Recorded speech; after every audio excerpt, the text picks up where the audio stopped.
Hey there, beginner artists. Ever felt frustrated picking up those coloring pencils only to end up with a page that looks more chaotic than calming? Don't worry, I've got you.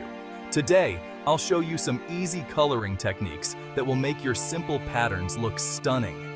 All right, let's jump right in. The problem many beginners face is knowing where to start. You've got your coloring book, your pencils.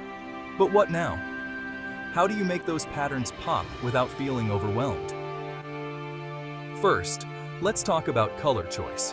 Instead of randomly picking colors, try using color palettes. You can find tons of free palettes online. Stick to 3 or 4 colors to keep things simple and harmonious. This way, your patterns won't look too busy.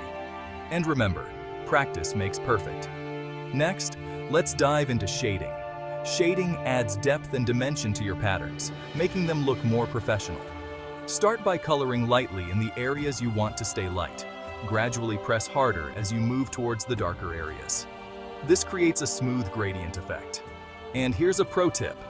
Use a white pencil or a blender tool to smooth out your shading. It blends the colors beautifully and gives a polished finish. If you don't have a blender, your finger works too. Just make sure it's clean. Now, let's talk about patterns themselves. Simple patterns like stripes, dots, or waves are great for beginners. They're easy to color and look fantastic when done right.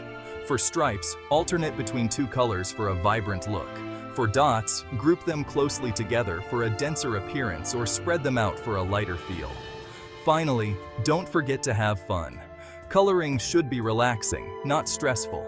Take your time, enjoy the process, and don't worry about perfection. The more you practice, the better you'll get.